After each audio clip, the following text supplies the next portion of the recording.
Hello, everybody, and welcome to episode 204 of Two Legs, a Paul McCartney podcast. I'm one of your two co-hosts, Tom Hunyadi. You may know me from my other show, Talk More Talk, a solo Beatles videocast. And on this show, we are going to be talking about openers, the great opening tracks, or I should say, our favorite opening tracks on the Canon records. And what are they? Well, stick around and find out. But first, let me introduce you to my partner in crime, my backless traveler, my other leg, if you will. He is Andy Nichols. Andy, my friend. So good to see you. Always great to hang out with you. How you doing, brother?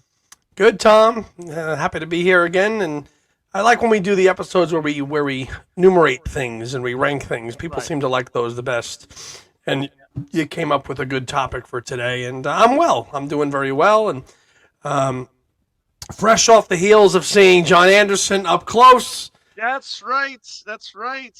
Ah, Again. You had what, your dad and your brother with you. You went to go see Jon Anderson for what, the 50th, 53rd, or what is it? including all the variations of yes, Yes. probably close to 50 by now. Who knows? I Wow. don't think it's quite 50, but at least it's over 30, but not quite 40. I'll tell you that. And the man's 78, and he is playing with the Band Geeks, which is a band he found on YouTube of like really super professional musicians. The bass player is actually the bass player for Blue Oyster Cult for the last 20 years. Mhm. And they are just phenomenal. He's singing all the Yes classics, a couple of '80s tracks, but mainly the '70s canon. And to see somebody 78 still sound so youthful by the music, Right. it was great. And by the time this airs, I'll have seen him again because I'm going again on. We're recording this on Wednesday. I'm going again on Friday night in New York City to see him again. So by the time this drops, have seen him twice. So yeah, I'm gonna go again. Yeah, and yeah, but I'm good. And you recently, Fantastic. yeah, and yeah, it's he's like the Energizer Bunny. He just keeps going and going. Just keeps going. Just keeps going. That's awesome. You thanks. Yeah. You Tom recently got back from Vegas and saw Love, the Beatles Love show again. Yeah. We This is the second time, 10 years after my 40th. My uncle and my aunt flew over here to Phoenix from Michigan. We drove up to Vegas to see Love, which was his first time, and I was really happy about that because he's been talking about seeing Love for years now. And it was a great time, and it held up really well for me. I enjoyed it the second time around, and it wasn't as emotional as it was the first time, but there's No, still some bits that are really good, and can maybe get you a little teary eyed. But again, it was a great time was had by all, and if you haven't seen it yet, please don't wait any longer. Book that flight to Vegas. Get those tickets to see Love, and you can get a shirt like this, in the gift shop. oh, So is that a new one? oh yeah, yes, and yeah. Again, it was a great time, and then we drove to the Hoover Dam, then we went to the Grand Canyon, and so we made it was a quick 60-hour trip, and quick very quick 60 hours. quickie 60-hour trip, and not much sleep there, but we had a great time, conversation and sightseeing and stuff like that. So Great we pictures with Grand Canyon. It looks like you guys had a and wonderful time. yeah, and the thing is about that is pictures don't do it any Oh, justice. It's something you've got to see for yourself and take it all in, and you've never been, it right? was wonderful. No, You've yeah, never it was been. the first time. Yeah, it was Yeah. the first time. Yeah. So, but yeah, so obviously, we're getting out, we're doing things. It's great to have that. Hopefully, the big C word out of our lives or in the back of the rearview mirror. Hopefully, but I know some people are still unfortunately getting it. But for us, yeah, we gotta get out there. We gotta see our shows. That's it. We have to go. We got to go. We have to go. Keep going and supporting our artist. And if we're Right. gonna go, we're gonna go. So, Tom, you got Exactly. it. You got a little. Go ahead. Yeah, I do. I just do want to say one thing. Um, you know, Last week Gordon Lightfoot was here, and I Oh did get to God, see the yeah. show, but he canceled the show, Did unfortunately. you have So, tickets? uh, no, no, I didn't go. just because of all everything else that's been going on, it's these last 3 weeks with traveling and birthday stuff and all that. Yeah. But unfortunately he canceled the show. I don't know if it was due to illness. So I hope he gets a speedy recovery and can get out there and continue to I perform. hope The man is 85. I mean, and wow. 85, and let me tell you, when I saw him last summer, he was frail. He played for an hour Right. and 10 minutes. He was very frail, but he sounded, for 85, for 84, he had a good little tight band, and he played all the hits, everything you wanted to hear, and that was it. He just is so frail, so I know that you enjoy his music too. I do, and hopefully I'll get an opportunity to see him. So, Hopefully. but yeah, I did get something in the mail today that I was very excited about. I saw this like 3 or 4 weeks ago. It was up for auction, and I won it on eBay. And what this is a Mexican promo, 12-inch vinyl for Ebony and Ivory, and this is very cool cover. It's a kind of like an etching style or an etched style drawing of Paul McCartney and Of Stevie that Wonder. photograph, yeah. Yeah, that photograph, and I'll put a picture of this on the Facebook page and on in our Instagram and Twitter pages as well, so everybody that's just doing audio can go and check it out on our pages, social media. So very cool. And there's that. It's got Ebony and Ivory on side A. Side B's got Ibano yeah, y Marfil. yeah. So Rain Clouds, and then it's got Ebony and Ivory, which is Nubes all de version. Lluvia. Rain clouds hide There the you go. sun. There you go. Really Can I cool. see? Can So I see really, the record, Tom? Can I see the? Can I see the getting label? that right now. Getting that right now, my friend. And Apologies for the audio only people. yeah, yeah. So we've got a nice little white EMI label there with Right, the MPL juggler there. right. See it there. Turn it, turn it, turn it, turn it, turn it, turn it, and hold it closer. And Hold me closer, Tiny Dancer. Cool. Thank you. yeah. So very excited to have this. It plays at 45 RPM. Revolutions per minute. Yes. Nice And find. also, Nice yeah, find. yeah. Thank you. And also, I do want to remind everybody that our quest to get to 2,000 subscribers for our YouTube channel continues. We are at 1.45. So We are thank the you, little everybody. engine that could. Yeah, That is just right. keep going.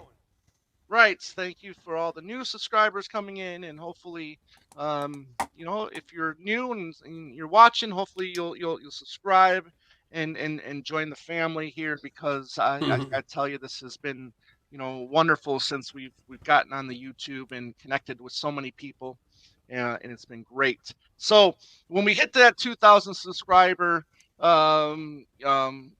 goal, we'll have another little giveaway. And one of those giveaways is I have an extra copy of the McCartney Legacy. If you don't have this yet, this will be parts of the giveaway. So Also, there you then go. the suitcase too is going to be also part of the giveaway as well. The suitcase, really? Yeah. I didn't know that. But that means you won't be able to enter the contest, though. You know that, right? I know. Co-host can't enter. Sorry. I know. But that's a nice. Yeah, we're gonna do a little giveaway. But yeah, he doesn't need it anymore, folks. He's he doesn't need it. Yeah, well, I got the signed copy that you got for me, so That's I right. got an extra one now. So I am going to present it to the fans who may not have the book yet. And if And you if you don't have the haven't, book yet, what's wrong with what's wrong with you? Come on. it? Come on, everybody. Come on, people. Anyways, as I said at the beginning, we're talking about album openers, the opening tracks, the track that sets the tone for the albums, and we're going to count down our 10 favorite here. So, Andy, what do you look forward to when you think about an opening track? What does that, mean to you? Most of the time, I look for a song that really is optimistic, uplifting, and really kind of, or so majestic that it sets the mode and the mood for the whole record. Now, I'm going through my list that I kind of just came up with a few hours ago. Most of them are that way, and if no, those of you that know your Beatle history, George Martin used to call this track a pot boiler. He Right. liked the Beatles to come up with a pot boiler, on for opening tracks of their albums. So I guess Paul tried to do a lot of the same suit with a lot of his classic albums.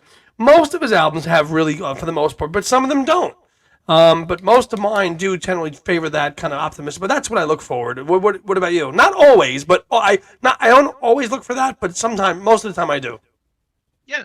You? Yeah. I mean, again, I mean, something that lets us, gives us insight to what the rest of the album is going to be. I mean, it tells a story, right? If it's a concept album, it's the beginning. It introduces the album to us, and I think there's quite a few really classic McCartney openers out there. Some a little. That's, but anyways, no, I love a great opener. I love it when it rocks. I'm not the biggest fan of like a slower song opening an album Mm, unless it's an album full of ballads, which is right. fine. That's fine too. But when I think of a great McCartney opener, I think of something that really drives and gets you really excited about listening to the rest of the album. Yeah, and it's something he's done, a great job with. Most of them Right. open that way. They really do. Yeah, exactly. So why don't you go ahead and start us off with number 10, my friend? So talking about optimistic and bubbly openers, this one is actually not, but I've come to enjoy it because it's so different. Because most of Paul's albums do open up that way. But number 10 for me, I'm going to go with the opening of Egypt Station, and that's I Don't Know. Very rare for him to open up with a ballad like that. That's very mournful and questioning, and where am I going wrong? I don't know. It's not like him to open up a record like that. It's really not. Look at all of his albums. They are for the most part. There might be some London Town, or there might be some softer type songs. But nothing like this. That's really kind of mournful, and but I think it works well, and I do think it sets the mood for the whole record, and kind of gives that kind of chill vibe to it. And Egypt Station is gonna be now 5 years old in a few months, which Wow. think Wow. about that, right? How Yeah. crazy is that? So I'm gonna go with the opening stat. I like how it links with the opening station into that ballad of I Don't Know, and I really like that he chose it as a single, even though it wasn't really single material. Right, right. And we all know the singles are, handled differently Oh, than what they used to. I mean, I can see. I mean, if this was the classic, years for 60s to up until the early 90s, this could have done something for Paul. Maybe if he released it this maybe. time. I don't know. I don't know. I 10. Yeah, I don't know. I don't I know. don't know. 10 for you. Good pick. Good pick. Great riff. I love how this riff just opens this album, and that's "Save Us" from New. This is just a great rocker that just really brings it. I love the dun, dun, dun, dun, dun, it just really crunches like that great, yeah, Yep. great chorus. Keep on, sending your love. It just really, again, is that kind of positive feel, positive vibe, and just really gets you excited to hear the rest of the album. This is just really smokes. I really just, and, his vocals are great, and throughout, and yeah, this one really kicks, man. I love that. Paul, You've got something that could yeah, save us, save save us. us. Boom, boom, pow. Boom. Love that. Love that. Yeah, yeah, it's a very exciting song. It's very, you get charged. This is like one of those workout songs. Keep on It's sending really your energetic. love. Yeah, very energetic Whoa. track. Very. Yeah, love it. Yeah. And it rolls right into me because that was my number 9. That was my Nice. number 9 pick. So that worked out quite well. Couldn't totally agree with you on that one. Everything about Save Us is one of the best openers of his. I would say the last 20 years or so. Easily, out of all of his output, just everything that you said, love it. Got to see him do it live. It really works as a live number. I think we had a Yeah. live version of it on that deluxe edition of New. You had a live version of Save Us from Right. Japan. Right. Yep. Let's take a Japan. quick. Right. I happen to just have it right here. Let's Take just a make sure. gander. Take a. Yep. Take a. Yeah, gander. on the Bodus audio disc, you had a live version from Tokyo on there. So definitely worked well, and I think it kept into the set for quite a while too. Yep. Yep. Got to see him do that as well, and that was awesome. Yep. So that was my number 9. Your number, You're 9. Okay. that was my 9. Moving So right along. yes, sir. Moving right along. Something, I mean, I guess, I guess maybe you can throw this in with the I don't know um kind of feel. Although this is a little bit more up tempo, and I love the opening bass line to this, and that's "Lonely Road" from Ah, Driving Rain. doom, And this doom, doom, really doom, gives doom, you, doom. yeah, Yeah. right. And it really gives you a feel, of what he was going through, at the time. Even though I think he was already seeing, Heather, by the Yeah. time that this album came out. But you really get a sense of the emotions that he was dealing with after Linda's death, um, and dealing something with, like, you kind of want that later on in the album. But this album actually is kind of a little bit more up tempo. I like the guitar playing in it, and Try to Get Over You. I really just really like the lyrics to this, and I think it's it gets a sense because there's a lot of that emotional stuff, throughout Driving Rain. I mean, I know a lot of people dismiss this album, and that's fine. That's your right. But this album really gives you a sense of what McCartney's feeling and where his emotions are, especially with this opening track. So, Lonely Road for me, number 9. Number 9, yeah, I had a feeling that would Yeah, probably work its way into it. Very much like yeah, that kind of not really very optimistic song at all. right. Nice pick as well. I'm not surprised. I had a feeling you were going to pick that one. I did. Okay. Um, number 8. Number 8's for you, buddy. I'm a big one. I have a lot. I mean, how many? Let me see. 1, 2, 3, 4, 5. So 5 out of my 10 have album title cuts in there. In there. I don't. And Well, it's funny you bring that up too, because there's so many times where that opening track will be the leadoff single as well. So you've been listening to that leadoff single for a month, 2 months before the album comes out. Then you get the album or CD, you play, and it's the first damn track you get to listen. yes. Yeah. And that happens. It happens to be the Right, case with out of 5 of my 10, right. and that's with number Yes. 8 for me. That's I'm going to go with Tug of War, which Yes. another one, just a masterful song. I know you don't like the pushing and pulling in that, but I think it's just a wonderful songwriting, composition. George Martin through and through. It's like a Beatle track. It really is like a Beatle track, and the bridge. The bridge is what makes that song. In years to come, they may discover what the air we breathe and life we lead are all about. But it won't be tuned to that to me. And then the strings, everything about that. That's why that the Tug of War has to, for my top 10, has to be a top 10 album opener, hands down for me. Yeah, I knew that was coming. I'm sure there's going to be another track from the next following album somewhere, somewhere, Somewhere, where somewhere. though?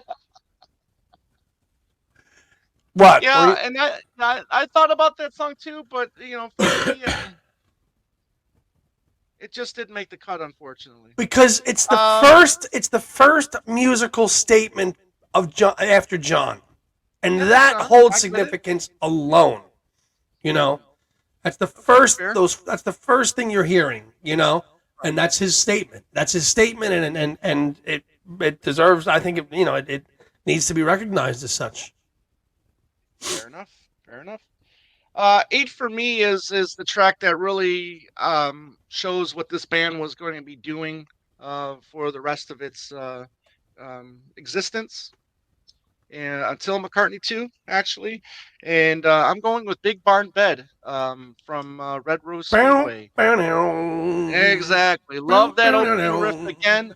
However, what I really love about it is those backing vocals. The keep on sleeping in the big bone bit. I just really sets the tone for what Wings is going to be for the rest. Like I said, that Wings sound, that upbeat, that positive. That the great backing vocals Mm. that we get from Paul, Linda, and Denny.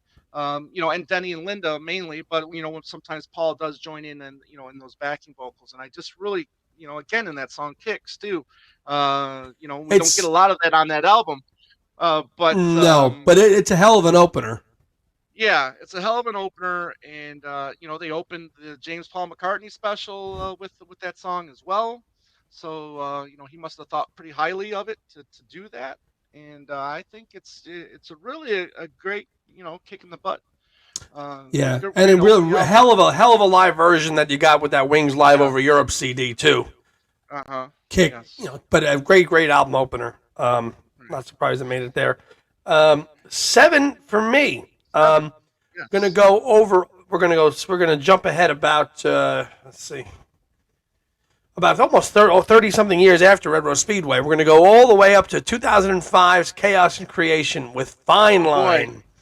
The opener to Chaos and Creation in the Backyard, Fine Line. It's got that, you don't really know what to expect when you hear that track. You're like, well, at the beginning of it, you hear this, woo, woo, woo, and then it goes right into the song proper. And I think it's Paul, kind of really picking a great track to open up an album. There is a fine line, and it really kind of contains the album's name in the song. Between Right. chaos and creation, so Chaos and it's creation. setting Right. the mood for the record.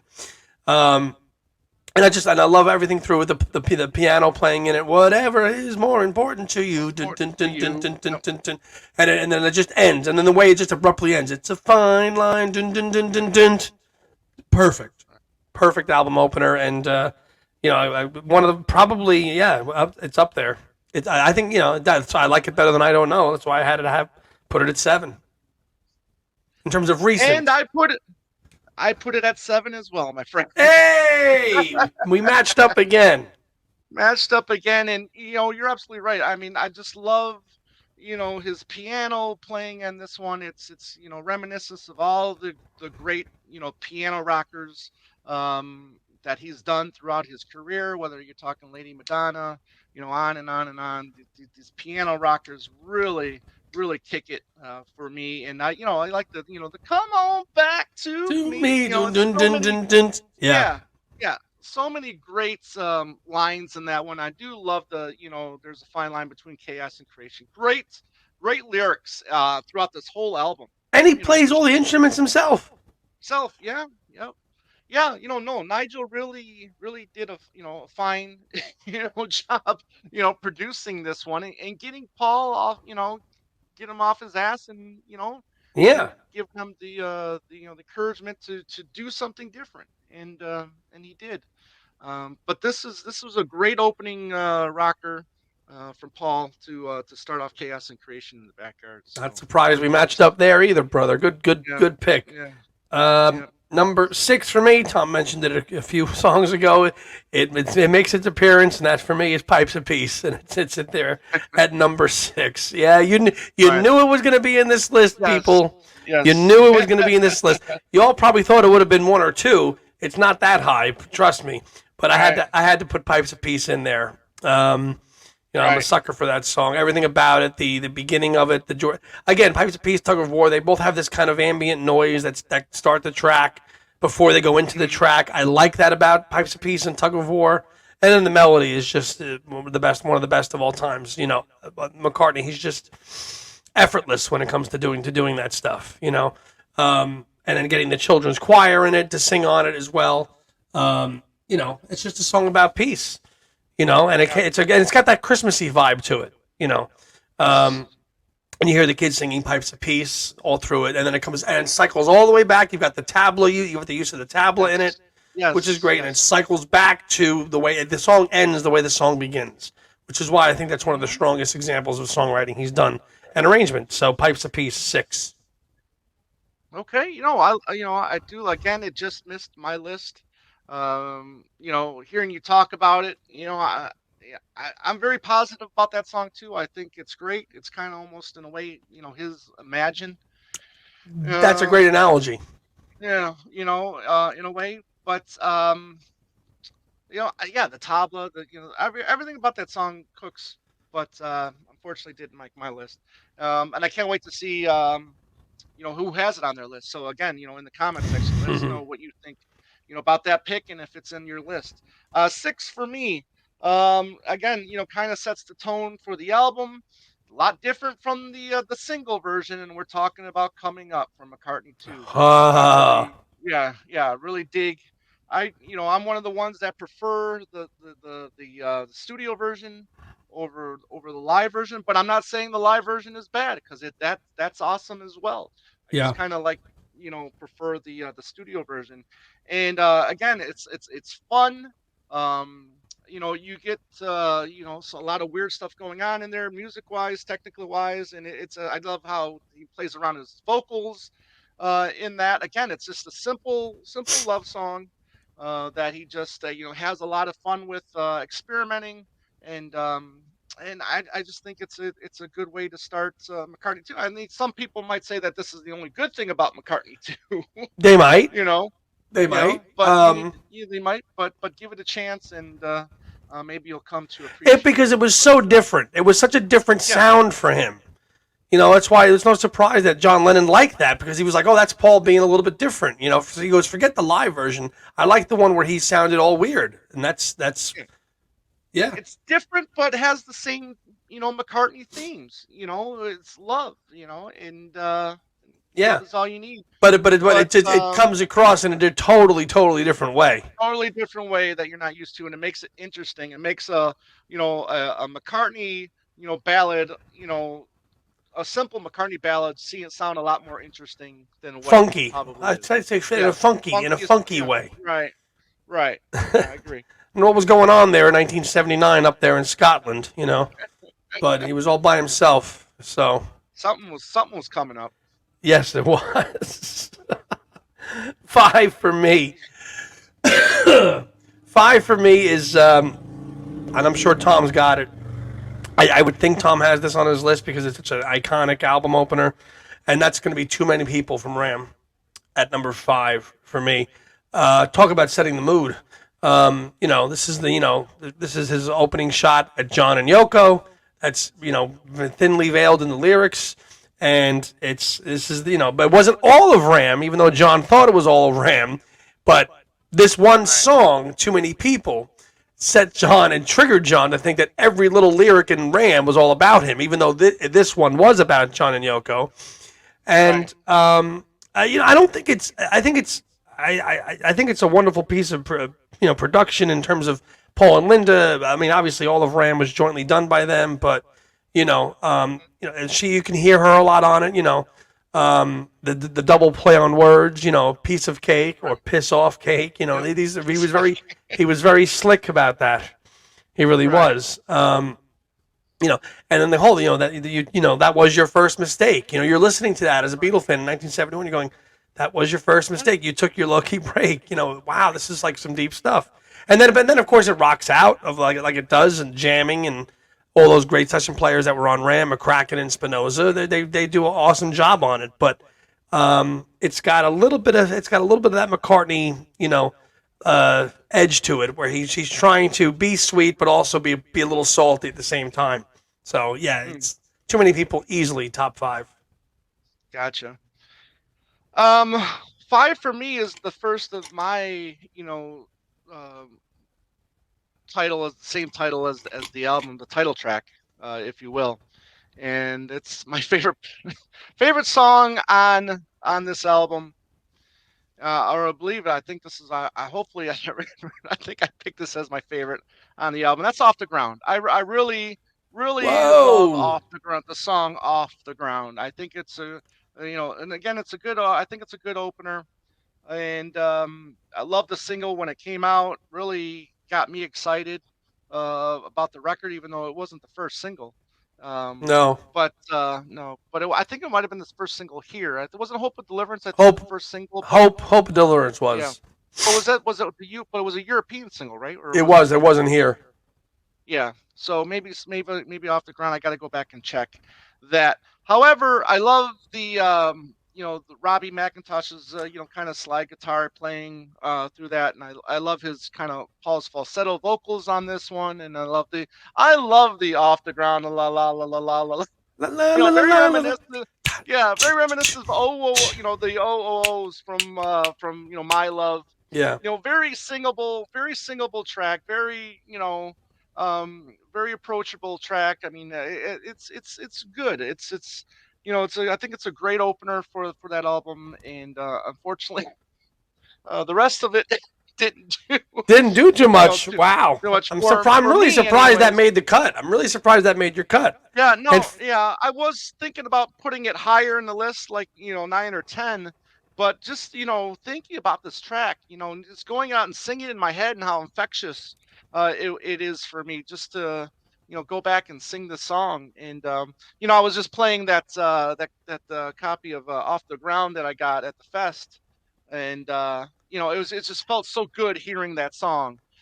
To me, it's just one of those songs that just puts a smile on your face. And I think that's a great way to start an album, it song it that that- just it, puts a it smile on your is. face. It certainly does. I'm glad you warmed up to it a little bit. It didn't make Yeah. my top 10, but I agree with your sentiments totally with that track. Listen, he loves it so much, folks. He's got it right above his shoulder over there. See, Yeah, that's true. That's true. um, All right, number 4 for you, my friend.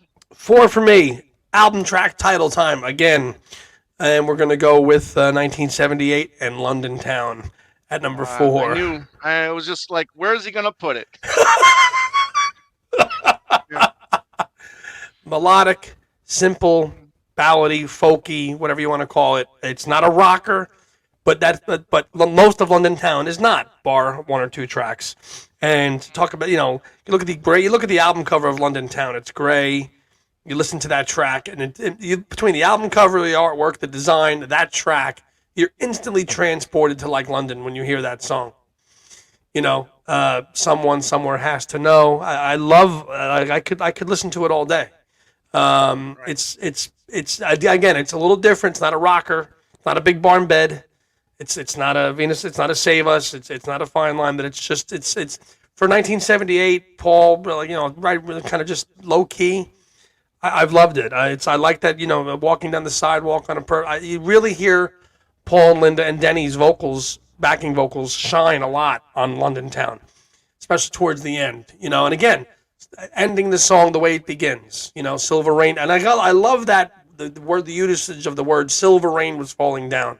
Love that. I've always Kind enjoyed of that. Penny Lane-ish in a way, where you're seeing the, people watching, or you're seeing the people on the side of the street, kind of like he did with, Penny Lane, Right, ordinary in a way. people. It's impossible to meet. Yeah, Right. very, very, very much Penny Lane. Very, very much to the ire of John Lennon writing about. He can't stand how he writes about other people. But London Town, yeah, that's number 4. All right. Yeah, good pick. All right. My second of the title tracks. Same title, same name album. Name of the album, sorry. And when you read the story, it's fascinating that this great piece came out from all the bad luck that he was having, losing band members, and just being, Paul, Linda, and Denny, Hmm. and they go somewhere that is very challenging because the place probably isn't finished, but that's Band on the Run. And just amazing what came out of those sessions and between those three. And Band on the Run is amazing. Look, I know we can constantly say that we're fatigued on the song, but we have to recognize Yeah, its yeah, greatness, its place in Paul's songography or discography, whatever you want to say, however you want to say it. It's very important. It's going to be the song that he's remembered for. I think. And number one single back in '74. And yeah, I mean, it just sets the tone for the album, and you're listening to greatness. I mean, as soon as you hear that that opening lick, you're in for something very exciting, yeah. Little synthy very work, something. Yeah, all that. yeah, yeah. You're Um, in for something special when you hit play on this one. I'll continue there because it's my number 3. So I had Band on Perfect. the Run at 3, All right. and we linked up again.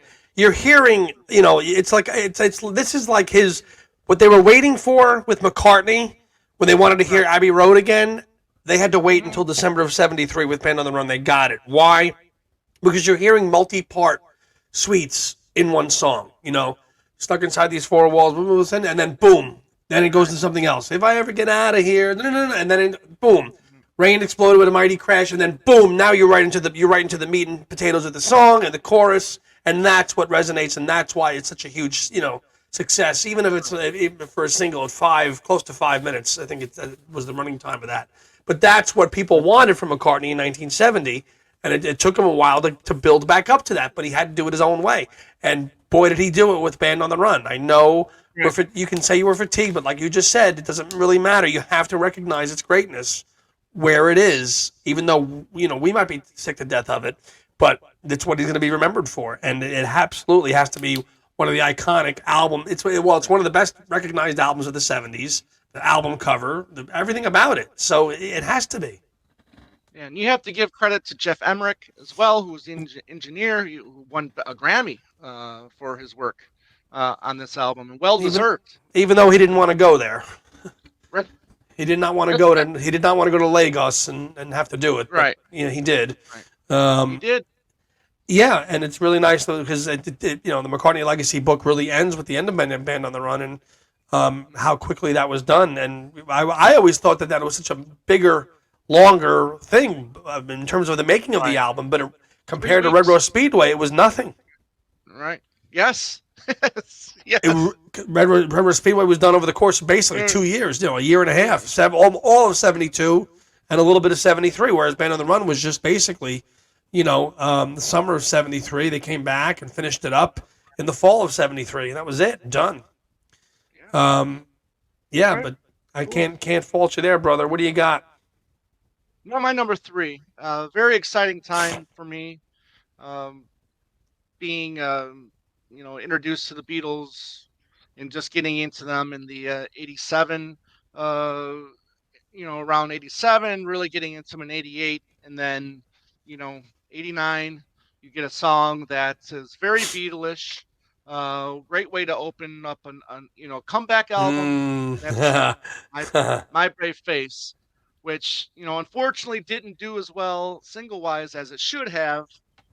However, if you're a Beatle fan, you are loving this track because this video this is just touching. It's all the nostalgia.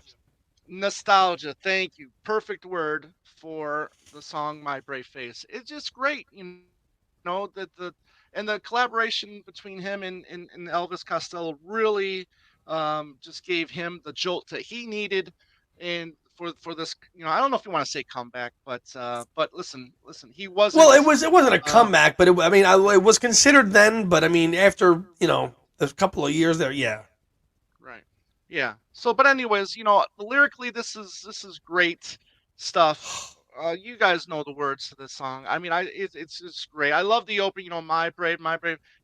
I just, he carries that, face note, and it's just unaccustomed as I am. Yes. Oh man. Yes. It really it's perfection. Total. It's everything about it. The lyric. Ever since you went away. I mean, it's a little bit. It gets a little wordy, but it is.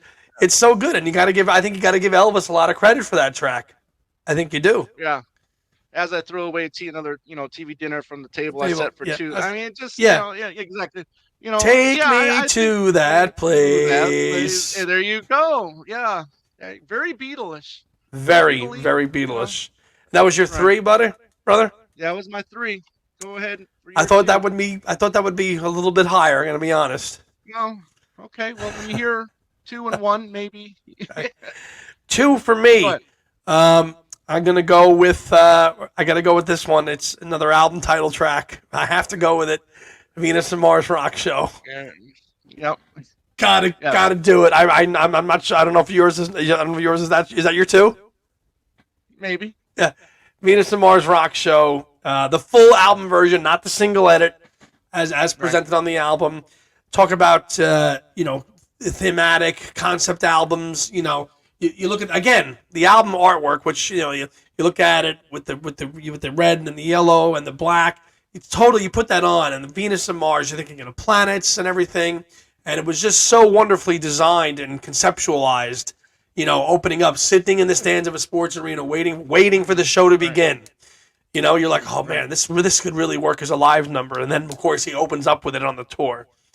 red lights, green lights, strawberry wine, a good friend of mine. Rewind. Right. Boom. Yeah. Then right into Yeah. freaking rock show. And so nice little soft opener, then right into boom. No, no, no, no, no, no, no, no, no, no. Yeah.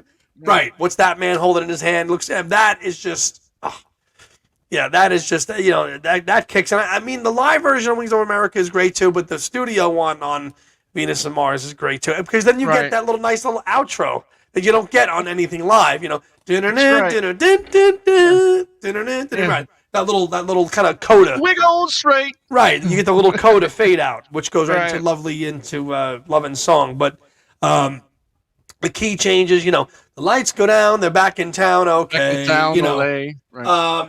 I don't think the that's why when he did play it live in 2010, I don't think he wanted to say, in my green metal suit, I'm preparing to shoot up the city. I think Right. that was too punky then to sing, in the modern era. In the ring at the my I can't see a 74-year-old Paul singing at the ring at the end. The ring at the end of my nose makes me look rather pretty. Right. He should have. Right. He teased that little opening, and I'm like, oh my god, he's gonna play Venus and Mars Rock Show into Jet just like he did in '76, and he didn't. But it was still cool to hear it live, represented in some form. And Venus and Mars Rock Show is one of the most iconic openings to an album, to a concert set list ever made, and that's why I have it at 2. Tension mounts, you score an ounce. Olay. Yes, Venus and Mars is in rock shows is my number 2 as well. This is again, like you said, the the album cover, the song. When you just get the album cover, right away, you this tells you what it is. It's Venus and Mars. Again, the opening, I think it sets the track for the rest of the album. It's produced wonderfully. The sound, I mean, this is a great sounding record as well. This whole thing just really cooks this album. And and I know Venus and Mars is held pretty highly, with all of us, Macca fans. But with this album, this medley, if you will, and I think he's got that in the back of his mind too. Going when he's creating Venus and Mars Rock Show, I'm thinking in the back of his mind, he's going, "This is going to be a kick-ass album." I mean, not an album opener and a tour opener. And a tour opener. Opener, yeah. Yeah. And it was. And I think that was, Wings was entering that next phase. He had gone through the 71 to 73 version of Wings. Right. He had gotten another band back together. Wings has existed now for about well, a lot of Venus and Mars was done in 74. 3 or 4 years now, Wings has existed. He's really ready to take the next level with Wings. I want to play live. I've got Junior's Farm under my belt as a great smash hit single. Right. I've got a huge hit album under my belt with Band on the Run. Now I want to take it to the next level with Venus and Mars. And I want to make my splash. I'm going to go back and hit it. And when you look at the set list, most of the album, this tour was built around Venus and Mars. Like eight out of the 8 tracks, I think, are in the whole set list from that album. So that's why. Yeah, what are you going to say? You're playing theaters, right? You want to take that next step. Venus and Mars Rock Show screams arena rock to me. I mean, this opener was screams for arenas and stadiums. You know what I mean? This is just this was not a song, right? This was not a song he was going to play even at any of the, think about all the tours that the European shows that they did in 72 and 73. They're past that now. Their Wings has become, even with the personnel changes, now a vehicle, right? I mean, they're branded as Wings. It's not Paul McCartney and Wings anymore, which Band on the Run was. Venus and Mars is being branded as Wings. Like, okay, it's done well. You're going to call this Wings, Venus and Mars, and it's the first album by a new lineup, and it smashes because of that. And that album, that opener, sets the tone for that period of Wings of 75, 76, into a little bit of 77 before they start to fracture again.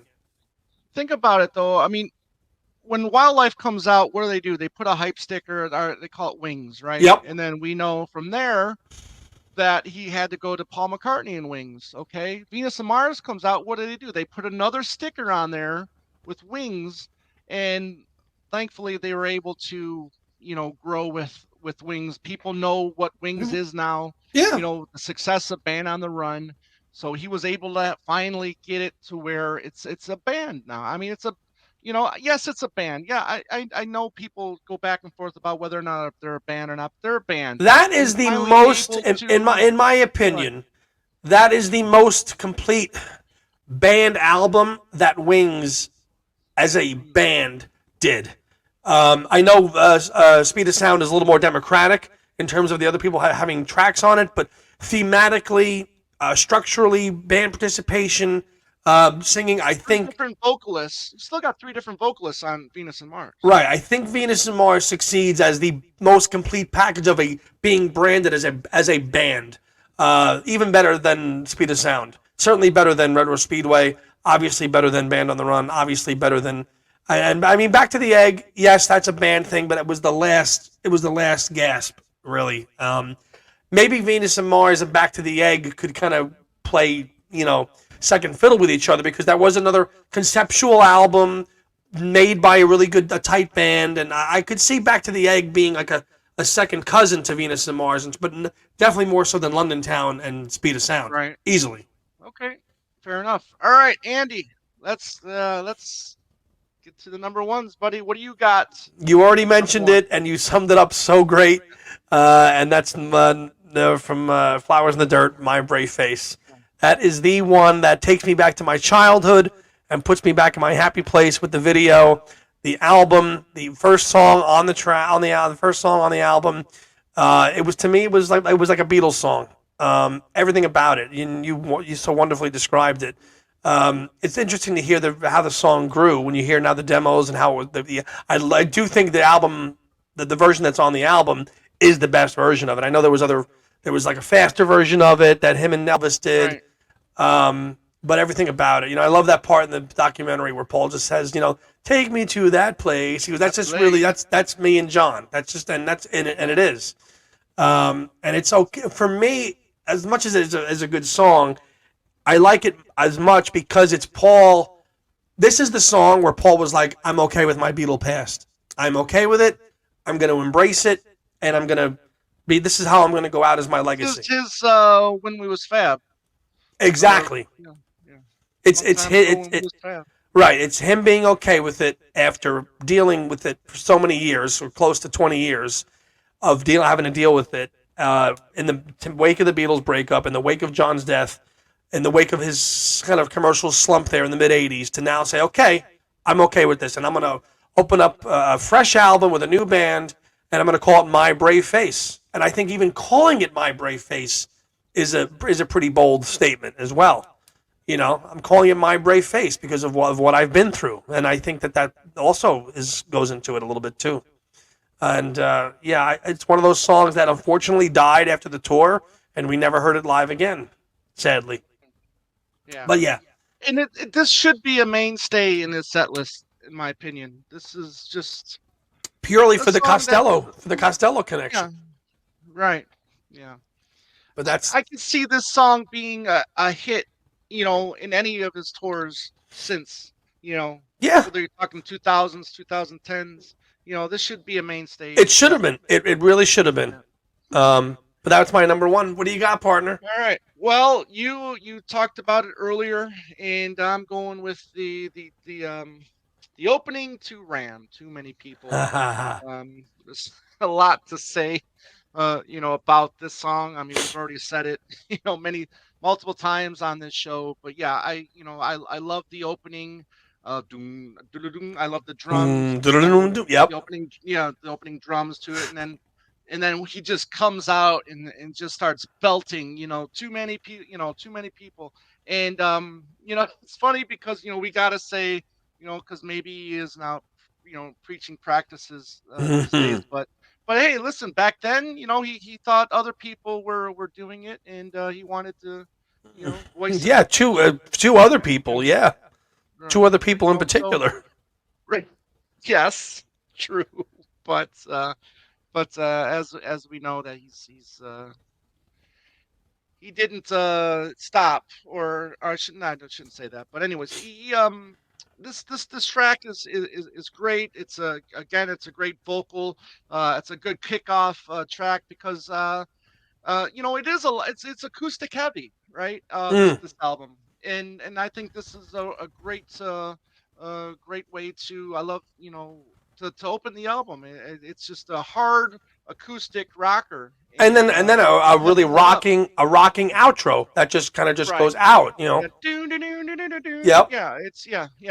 That the electrical electric guitar outro on that is great. Lyrically, it's fantastic. I mean, if you were to listen to if you put McCartney and then Ram side by side, you would think to yourself this is not the same Nope. artist because lyrically, McCartney is just so simple, and I think here with with Ram, the lyrically wise, I mean, it's such a big leap, from McCartney to Ram, Mm. and but it's nonetheless, it's a fantastic Well, track. it was the songwriting with bringing Linda on, getting Yeah, getting coming to New York and working on it with top session musicians. This wasn't a homespun affair. This was going to be a full on. Let's try to up it a little bit and then do it with a little bit of venom, and right, that's what you hear in this song. And he was hurt, and I understand why he was saying it. He's saying enough of this crap. I'm pissed right, off, and I'm going to tell you it. I'm going to tell you that I'm pissed off, and I'm going to do it in a nice song. I'm going to do it in a tuneful way. I'm not right, going to come right out and say it like John would, but I'm going to put some sugar, some sugar on it. right. And I love how he does. That was your first mistake, and then later on he goes, Mm-hmm. "That was your last mistake." It's a wonderful song. You Mm-hmm. know. So yeah, that was my number one, and this was great. Couple, in the future we'll do the closing tracks, and I want to give a shout out to a fan of ours, Nick, because actually when I suggested this to you a little while later, a fan of ours, Nick, he messaged me and said, "Hey, I got an idea for a show. How about talk about the, talk about the closing tracks?" And I was like, "That's funny because he just, messaged Andy about it." So great minds, as they say. But yeah, so that was our list. Again, this is our list. If you think it's wrong, write down your list in the comment section, and we'll tell you you're wrong. I look I look forward to. No, I'm just kidding, guys. I look forward to seeing your list. Let us know in the comment section. Again, please subscribe to our YouTube channel if you haven't already. We really want to get to that 2K goal by the end of the year. So again, thank you to everybody that has subscribed and to all of our past subscribers. We really appreciate you guys sticking with us all these years. So Andy, what do you got coming up, my friend? I might do a little recap of Record Store Day, which this is dropping on Record Store Day. On this our episode Right. 204 is dropping That's on the right. 22nd, so that is Record Store Day. Depending on how I do, there's a couple things I'm looking for. Obviously, the Half Speed Master Red Rose Speedway. I may do one for my channel. It depends on how I do. I'm not as brave as my co-host. I don't get up at 2 in the morning and wait in line.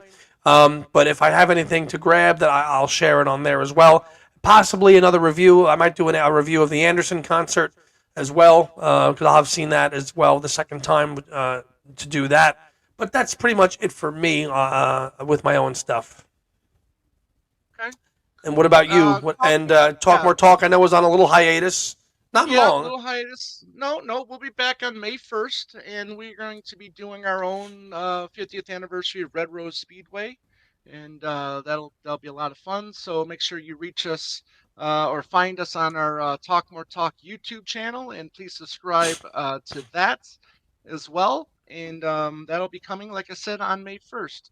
So, but for us, we got Luca coming up real soon, right? We're going to do a little battle with an album that was released differently in the U.S. as it was in the UK, a little differently in the UK. So that'll be fun, and we'll have some special guests for that. But like I said, a lot of good stuff coming your way soon. So everybody out there, thank you very much. You can find us on Instagram, Facebook, and Twitter at Two Legs Podcast. You can email us at twolegspodcast@gmail.com. Please, if you have any comments, you want to tell us how much you like us or hate us, or if you got an idea for a show, send it our way, and we'll take a look at it. As always, Andy, it's great to see you, my friend. We'll be talking real soon, and everybody out there, as always, have a great day and a beautiful night. Take care. See.